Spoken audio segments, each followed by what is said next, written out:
Greetings, everybody, and welcome to Conversations with Carp. I'm Steve Carpenter, Sports Information Director at Hutchinson Community College, and your host for this podcast.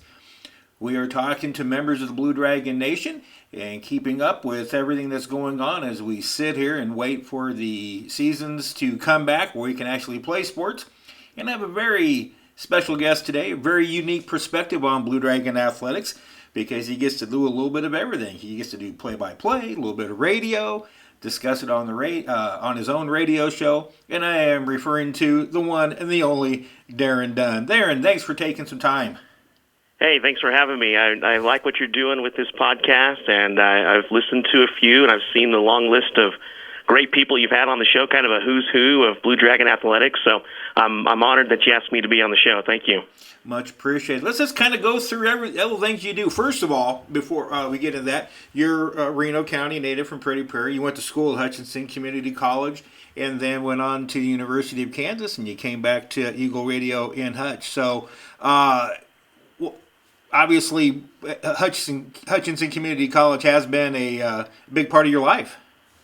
Yeah, it really has. I grew up in Hutchinson, as you said. I originally started off at Central Christian, and I had an older brother that graduated there, and I thought, well, that was going to be my path as well. And after my freshman year, just before I was getting ready to start my sophomore year, I got transferred out to Pretty Prairie. Family made the decision to make that move, finish there. And then, of course, as you mentioned, went to Hutchinson Community College. Had a great time there. Had a chance to meet you and interact with you there. Then went on to the University of Kansas. And once I moved back from college, so it was about 7 years ago or so, I finally moved into the city limits of Hutchinson. So the first time I've actually lived in the city limits. So, now I said you do our play-by-play for football and basketball. And then you also do analysts and some play-by-play on Eagle Radio. The preparations for the two are pretty different, aren't they? You know, talk about the aspects of the two things you have to do in terms of preparation for both play-by-play and on the radio. Yeah, they really are. You know, for basketball, if I do the public address for basketball, it's pretty easy. You show up 45 minutes to an hour before the game, and you catch all the people that you need to talk to get the right pronunciations, and it usually takes you just a little bit to kind of get that all pinned out is what I do. I put it on my own little sheet that I have set up so I can count the fouls and all those things. And you're really only talking about 15 names max per team when it comes to basketball.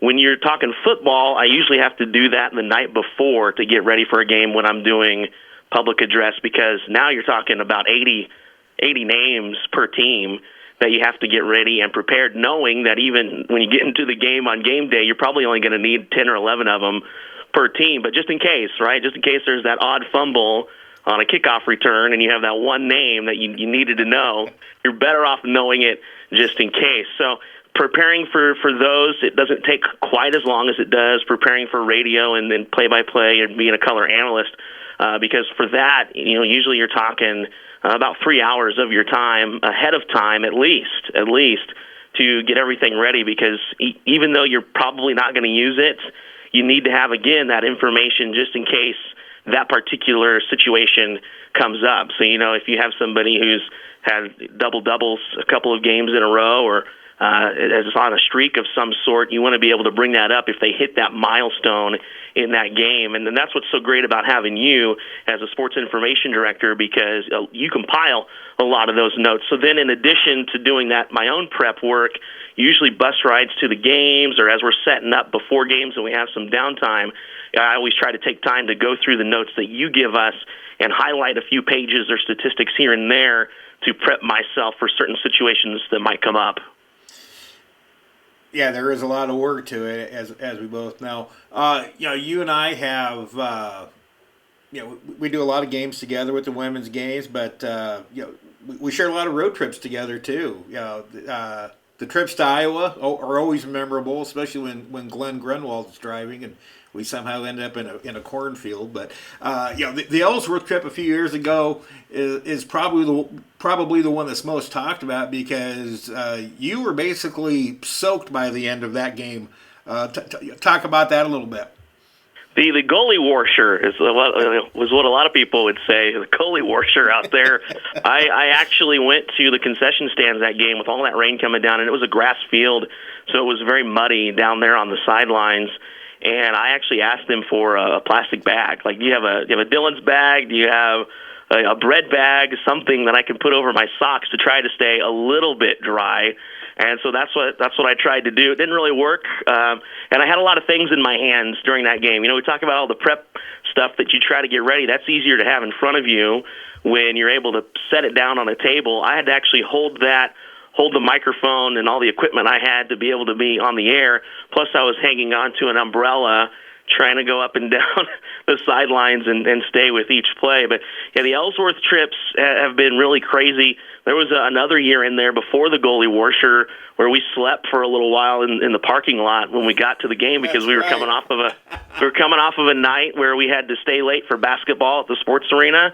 We drove all night, got there in time to get a little breakfast and sleep a little bit in the van at the game before we got ready. And one thing I've been thinking about, with all this downtime that we've had now, with all those late nights and those quick turnarounds, whether it be going to Iowa or whether it be coming back from Seward late, getting back with maybe an hour or two to sleep before I've got to get up for the morning show, may I remember to never, ever complain about having to do that, because when you think about it, it's a privilege, and we get to do that, and you're able to let that sink in when we have these situations like this where we're not able to do anything. Indeed. One thing I've asked everybody as we've started these podcasts is how your life has changed in the new normal. Obviously, we were all going a mile a minute. You were doing PA for the 3A state basketball tournament, and I was doing my stuff. And in just a couple hours' time, we go from getting ready for the next day and playing out the last game. You had to make the announcement that at the end of the last game that the season was done. It was a great game between Scott City and Hallstead, but then you had to make that announcement that everybody that the tournament was done. So how's your life changed in that regard? Yeah, I got booed for that, by the way. I got to make the announcement and get booed. But I think people kind of understood. It was really weird in that situation, too, because we were kind of hearing that maybe some changes were going to be going on at some other locations around the state. And when I arrived to the arena that night, the conversation was, we're okay here. They may move some locations or shut down some locations around the state, but we're going to be fine here. We've been told we can finish. And then before the night was up, I was prepping names before the last game of the night, and Cap came over and he said, "Hey, yeah, we're going to shut it down. We've got to make that announcement later." So after that night was over, we found out about that, and shortly thereafter we found about the NJCAA tournament, and it was that next Wednesday. So we're talking like March 18th. The decision was made here in the studio at the station that only on-air personnel would be coming in. So it's been well over a month now where only on-air personnel has been coming in. Everything in the front end and the front offices has been shut down with our sales department, and those people that would normally come in, we've had to communicate with them over email or over the phone. So it's kind of weird just going from home to work to home, and repeating that process, and then every now and then going to the grocery store for the essentials. That's been my life. It's great for the gas mileage. Oh, yeah. I'll tell you that. I haven't had to fill up in a very long time. But it's weird because we really don't even have in-person conversations at the station. I mean, we'll look at one another through the glass and we'll wave, but if we need to talk to someone, we'll give them a call, shoot them a text, or send them an email. So it's been really weird kind of being in our glass cages. Yeah, I could see you and Pat James just kind of waving at each other because we've done... In that booth that you're referring to, you and I and Glenn Grunwald have done another project of ours, and I'm trying to rack my brains. I think this was the 5th year, but Countdown to Kickoff, the pregame show before Blue Dragon football games, and that's been highly successful. Yeah, we started that in 2014 because that was the first year I had a chance to be fully involved with Blue Dragon football. I had started in kind of the half the season before, finished off that last half of that first season for me for Blue Dragon basketball, and we do Countdown to Kickoff, and that's kind of what makes this weird for me, because, normally I'm the one talking to the coaches and I'm the one preparing the questions and doing the interviews. So this is kind of weird being the one getting asked the questions, but I enjoy it. I like it. So, yeah, it's this whole thing has been kind of strange. From a fan standpoint, one of the things that I love about working with you, especially during our women's radio broadcast, Daren, is your knowledge of the game. You're able to, as an analyst, really give a very clear and articulate picture to the fans. Where did you get, how did you get that love of sports? Not just basketball, but, you do it for football as well. I mean, you can really, sense the game through how you're describing it. Where did you get that love of the game from? Oh, thank you. I grew up just loving sports. I was a 3-sport athlete when I was in high school, so I did football, basketball, and then we had track. And I loved being involved in sports. And then, of course, when you can no longer play, you got to hang it up. The next best way to be involved is to be, in the broadcast booth and doing the broadcast. But before that, I would say my first actual job, when I turned 15, I became an official. So I became a referee for specifically basketball. I think I did some soccer and stuff at that time for the YMCA. And I went on and spent, between doing the YMCA and then moving on to KSHSAA and doing high school varsity sports for football and basketball, I was an official for the better part of 15 years.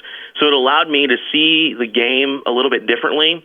And it was I hated it at first, because when I first became an official, I started noticing the officials. Like, I'd never watched the officials at all before. I was highly in tune with what was going on in the game, and all of a sudden I found myself to where I couldn't watch the game. I was watching the officials and critiquing the officials on where they were and where they were supposed to be and what calls they should have made and all those things. So I think being able to see the game from that vantage point and to be able to take it in as an official and learn the game as be a student of the game has really helped me a lot. And what's great about it, a lot of the officials we see today in the KJCCC are either guys I worked with or guys I came to know because of officiating. That's neat. That's neat. You bring up the officiating. You and I had several games this year where we looked at each other quite a bit on certain games or how calls were made. Not so much, was it a block, was it a charge, but I can remember the one at Pratt where they counted a basket that went in and gave one of the Hutch players a 3-point play opportunity, and the basket wasn't any. I went back on the tape that night. The basket didn't even come close to going in. We had a lot of those kinds of calls this year.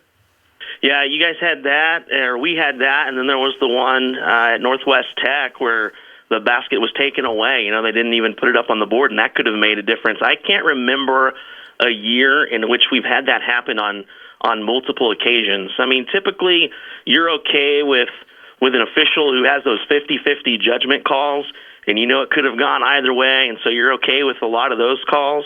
But stuff that comes down to by the book, and you either get it or you don't. If you're not getting those, I mean, you can really hurt teams' chances later on in the season. But it's all about human error, and there's no way to take that out of the game, and that's kind of what makes the game what it is. You bet. I just remember that game at Pratt. We actually played it off really well. The free throw was made, and they went back on defense. I can't remember who the player was. I think it was Sasha. It was. Yeah, and she's like, "Where's my second free throw?" And I look up, and so then I believe it was probably that next possession where Pratt calls a timeout. We go to break. You and I just kind of look at each other like, "Did you miss that?" And I said, "I don't think so." And so we finally asked the book. Yeah, they counted it. It's like, "Oh, okay." So that made all this. It was just one of those weird things, but there were a lot of those types of calls this year. So. It's always fun to try to scramble, when that stuff happens. I remember we were in Garden City this year, and they changed a player's number that went into the game, and so you and I are trying to cover on the air, and a lot of times, sometimes we'll point that out, but a lot of times we try to cover, and if people could see what we're doing in the moment, of like scrambling all over, we're mouthing words to other people nearby and writing notes like, "Hey, we need you to get this information. Who is this person?" They would think we're nuts. but it's kind of funny sometimes the things we do behind the scenes that people don't get a chance to see. It really is. It really is. So, away from the athletic part of it, you've got the morning show on My 93.1, highly successful. Talk about that a little bit and talk about your family a little bit. Yeah, so when I started going to Hutchinson Community College in 2008, it was a couple of months in, I had an opportunity to start working part-time for Eagle Communications here in Hutchinson, specifically My 93.1, which is a part of the group of My 93.1, Country 102.9, and KWBW. So I started off like anybody would, of having just a couple hours a night from 10 to midnight to do a shift. And I did the board op work, which anybody that's trying to get their foot in the door in radio, they can tell you they've done a lot of board opping. And I did that, and when I decided to go to the University of Kansas, they were kind enough to allow me to come back when I was on vacation, especially over Christmas, to do stuff. So I kind of stayed on the payroll. And then once I got done at the University of Kansas, I was helping my mom out a little bit with her business. She has a carpet cleaning business. And I was able to get the night shift, which they changed from like 6 to midnight for me. And I was able to do some of that live here at the station. And then eventually, once you have your foot in the door and you keep it there and you kind of keep pestering, that part-time job can turn into a full-time job. And they eventually they made a spot for me to be able to do some digital sales and things, and in turn also do a radio show. So at that time, I was doing nights. And then, of course, our longtime morning host, Bob Walker, he fell ill, and so I started filling in for him. And then when Bob left us, when Bob died, I was the one that was there. They said, "Hey, do you want to take this over?" So I've taken that over, which has been kind of it's been a lot of fun. There's obviously a lot of growing pains when you're starting out because people had fallen in love with Bob Walker, and I can remember the phone calls early in the morning. Where is Bob Walker? Like, what have you done with him?